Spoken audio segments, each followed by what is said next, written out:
आज हमें पढ़ना है घूर्णी गति। घूर्णी गति के अंतर्गत जड़त्व आघूर्ण क्या होता है। जड़त्व आघूर्ण, आघूर्ण मतलब घूमेगी वस्तु तो आघूर्ण उत्पन्न होता है।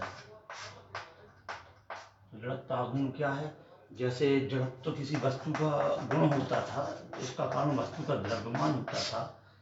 जड़त्व क्या है? इनर्शिया किसी वस्तु का, पदार्थ का गुण है कि वह स्थिर है तो स्थिर था, और यदि गति में था तो गति में ही रहने का प्रयत्न करता था। वैसे ही घूर्णी गति करती हुई वस्तु, घूर्णी गति मतलब ऐसी कोई वस्तु है घूम रही है, ये कोई वस्तु है घूम रही है। घूर्णी गति करती हुई वस्तु का गुण होता है कि यदि वस्तु रुकी हुई है तो रुकी रहेगी, और यदि घूर्णी गति कर रही है तो घूर्णी गति करती रहेगी। जड़त्व आघूर्ण कहलाता है। तो जड़त्व का द्रव्यमान वस्तु का द्रव्यमान था, द्रव्यमान। जैसे ही जड़त्व आघूर्ण भी द्रव्यमान तो हो गई, द्रव्यमान रहता ही है। और यहाँ क्या होती है? घूर्णन त्रिज्या होती है। एक आर यहाँ होगी, घूमेगी तो एक यहाँ आ जाएगी, तो यहाँ आ जाता है घूर्णन त्रिज्या का वर्ग। घूर्णन त्रिज्या और होती उसका वर्ग। तो जड़त्व आघूर्ण इनर्शिया आई इक्वल होता है mr²। ये जड़त्व आघूर्ण का सूत्र बन जाता है। ठीक है। और इसलिए अब जड़त्व आघूर्ण क्या होता है? घूर्णी गति करती हुई वस्तु का गुण है कि यदि कोई वस्तु स्थिर है तो स्थिर रहती है, और यदि घूर्णी गति कर रही है तो घूर्णी गति करती रहेगी, जब तक कि उस पर बाह्य बल, आघूर्ण, घुमाने वाला आघूर्ण न लगाया जाए, बल आघूर्ण न लगाया जाए। ये हम बल आघूर्ण पहले पढ़ चुके हैं। बल आघूर्ण क्या था? बल आघूर्ण घुमाने वाला प्रभाव, किसी वस्तु को उसकी अक्ष के चारों ओर घुमाने वाले प्रभाव को बल आघूर्ण कहते हैं। तो बल आघूर्ण क्या होता है? जैसे ये वस्तु घूम रही है तो एक बल यहाँ लगा होगा, एक बल विपरीत दिशा में लगता है, दो बल, एक यहाँ ऐसा लगेगा तो वस्तु घूमती है। तो बल आघूर्ण क्या होता है? एक कोई बल ले जाए और दोनों बलों के बीच की दूरी, जैसे यहाँ से यहाँ तक एक बल ये है, एक बल ये, दोनों के बीच की दूरी ये r है, गुणित दोनों बलों के बीच की दूरी, लंबवत दोनों बलों के बीच की दूरी। इसलिए बल आघूर्ण को टाउ से प्रदर्शित करते, टॉर्क कहलाता है। टॉर्क, बल आघूर्ण टाउ बराबर होता है, टाउ क्या होता है? एक बल F और दोनों बलों के बीच की दूरी r। किसी वस्तु को उसकी अक्ष के चारों ओर घुमाने वाले प्रभाव को बल आघूर्ण कहते हैं। और जड़त्व आघूर्ण क्या है? यदि वस्तु घूम रही है तो घूमेगी, घूर्णी गति करेगी, और यदि विराम में है तो विराम में रहेगी। तो जड़त्व का नियम क्या था? जब तक कि उस पर बाह्य बल न लगाया जाए। यहाँ बल लगाने से घूमती गति कर रही थी वस्तु रैखिक गति में, और घूर्णी गति में जड़त्व की जगह जड़त्व आघूर्ण आ गया तो बल की जगह बल आघूर्ण आ जाता है ये। ठीक है। अब आता है क्या कि जड़त्व आघूर्ण संबंधी प्रमेय लिखिए। जड़त्व आघूर्ण की प्रमेय, तो प्रमेय होती है इसकी बहुत इंपॉर्टेंट दो। कौन कौन होती है? एक होती है, कहलाती है समांतर अक्ष की प्रमेय। समांतर अक्ष की प्रमेय। तो जड़त्व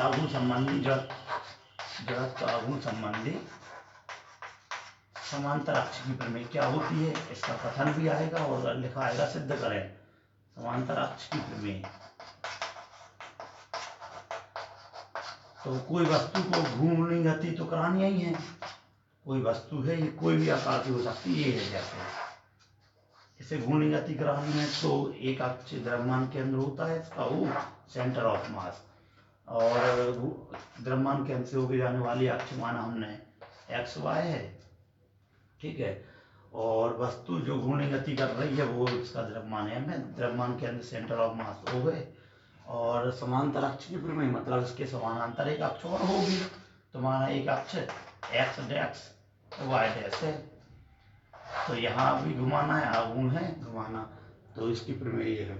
और दो अक्ष हैं तो कुछ ना कुछ बीच की दूरी होगी, माना बीच की दूरी ये है दोनों अक्षों की।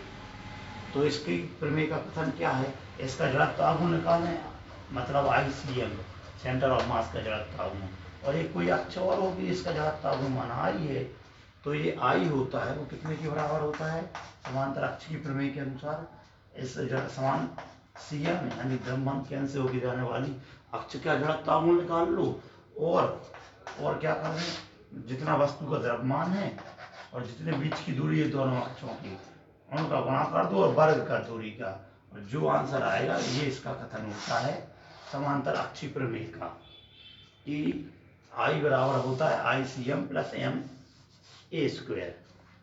इसका ही कथन होता है। तो कथन क्या होगा कि द्रव्यमान केंद्र से होकर जाने वाली अक्ष के समांतर किसी अक्ष का जड़त्वागुण I, द्रव्यमान केंद्र से होकर जाने वाली अक्ष के जड़त्वागुण मतलब ICM एवं वस्तु के द्रव्यमान M और बीच की दूरी दोनों अक्षों के बीच की दूरी A के वर्ग के गुणनफल के योगफल और के बराबर होता है इसका जड़त्वागुण। ये इसका कथन है। तो हम जड़त्वागुण के लिए मान लेंगे कि यह वस्तु छोटे छोटे कणों से मिलकर बनी है, मतलब कुल वस्तु का द्रव्यमान है छोटे छोटे कणों के द्रव्यमानों का योगफल है, अर्थात ये होता ही है कई कणों से मिलकर बनी, सबको जोड़ देंगे स्मॉल द्रव्यमान की वस्तु मान लेंगे। कण ऐसे कई कणों से मिलकर बनी है तो इन छोटे छोटे कणों को जोड़ देंगे। अब यहाँ कण का मान I = 1 to n भी लिख सकते हैं या सीधा सिग्मा, ठीक है। तो हम जानते हैं जड़त्वागुण की परिभाषा से, हम जानते हैं काय से, जड़त्वागुण की परिभाषा से कि जड़त्वागुण I बराबर होता है mr²। ये वाला सूत्र लगा देंगे। तो हम जड़त्वागुण हम छोटे से कण का निकाल लेंगे, फिर इन कणों को जोड़ देंगे तो पूरी वस्तु का जड़त्वागुण निकाल लेंगे। लेकिन किसका जड़त्वागुण निकालना, पहले द्रव्यमान केंद्र से होकर जाने वाली अक्ष XY का, ताकि ICM निकल आए। तो XY अक्ष का जड़त्वागुण निकालेंगे पहले से के परिता यानी के चारों के परिता किसका, m कण का, छोटे से कण का जड़त्वागुण। तो ICM बराबर हो जाएगा m की जगह छोटे से कण का द्रव्यमान का जड़त्वागुण, और इससे निकाल रहे तो इससे दूरी मान आई x है तो x लिख देंगे दूरी का स्क्वायर, ठीक है। स्मॉल कण का अतः संपूर्ण वस्तु का जड़त्वागुण निकाल लेंगे। संपूर्ण वस्तु का जड़त्वागुण तो ICM लिखा ही जाए क्योंकि ये कहाँ से जा रही है, O से, द्रव्यमान केंद्र से, सेंटर ऑफ मास से, द्रव्यमान केंद्र से। तो ये सिग्मा लगा देंगे, छोटे छोटे कणों का जोड़ देंगे तो पूरी वस्तु का आ जाएगा। दूरी तो वो x ही है तो ये आ गया mf²। छोटे छोटे कण मिलकर पूरी वस्तु का द्रव्यमान बन गया, मतलब ICM कितना आ गया, इतना आ गया। द्रव्यमान केंद्र का जड़त्वागुण कितना होता है ICM, ये कहीं हम यहाँ लिख लें, ICM बराबर आता है mf², ठीक है। इतना हम कर लेंगे। फिर आप किसका निकालेंगे, इसके समानांतर इस अक्ष का जो I है वो जो इसका मान ज्ञात करना है। तो आप निकाल लेंगे किसका,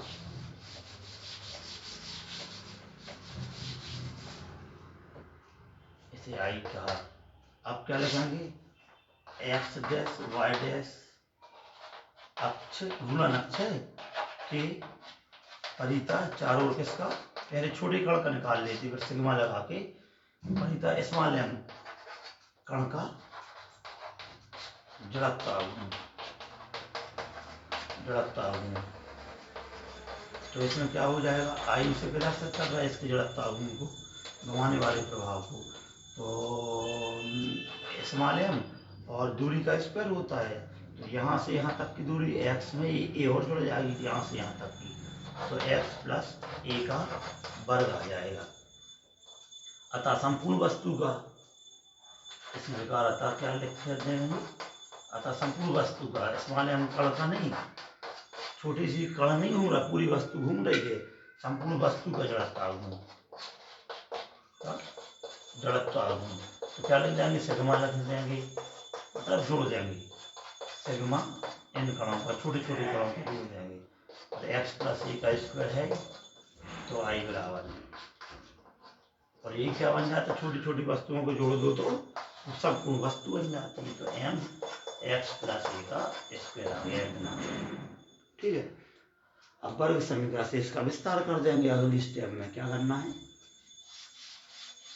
विस्तार कर देंगे, सर्व समीकरण को हल कर देंगे मतलब। तो इसके आगे क्या लिख देंगे, इतना आ चुका है तो आई बराबर आने लगा है एम एक्स प्लस ए का वर्ग। ठीक है,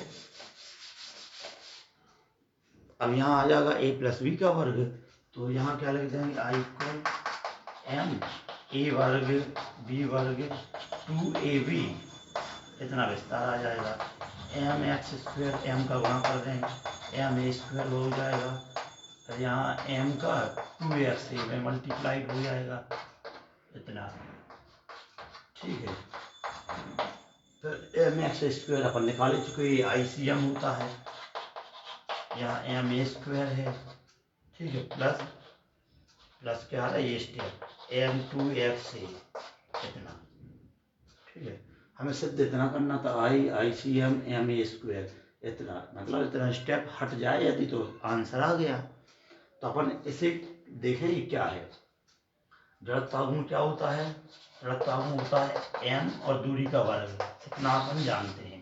तो द्रव्यमान यहाँ है, एम से एम जैसा पद ये है, यह दूरी का स्क्वायर चाहिए, तो ये एक्स एक दूरी है और ए भी एक दूरी है, तो ये दूरी यही जैसा लिखा है, दूरी और दूरी दूरी का वर्ग, मतलब यह स्टेप जड़त्वाघूर्ण ही लिखा है, दोगुना है, भले ही दो का गुणा है तो संख्या से मतलब नहीं, जड़त्वाघूर्ण जैसा है।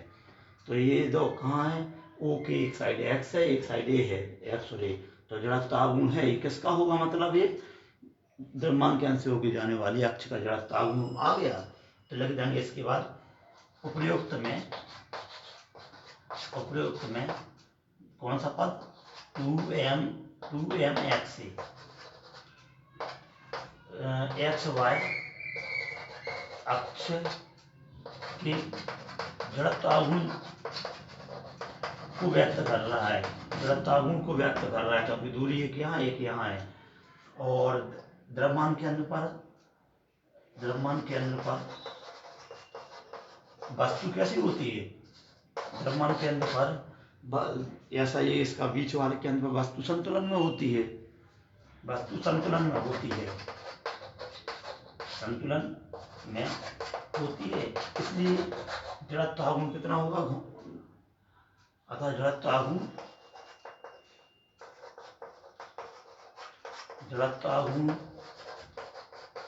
कितना होगा, इसका संतुलन में है इसलिए शून्य होगा। तो ये वाला पद कितना कर देंगे, 2mx बराबर 0, तो अपन लिख देंगे ये स्टेप 0 होगा, तो अतः आंसर क्या आ जाएगा, ये दो पद आ जाएंगे, ये 0 हो जाएगा, तो ये आंसर हो जाएगा। इसके बाद ये वाला पद, इस वाले पद को शून्य बता दिया क्यों हो गया, तो इतना हमें सिद्ध करना था, ये आ गया। ये कहलाती है समांतर अक्ष की प्रमेय।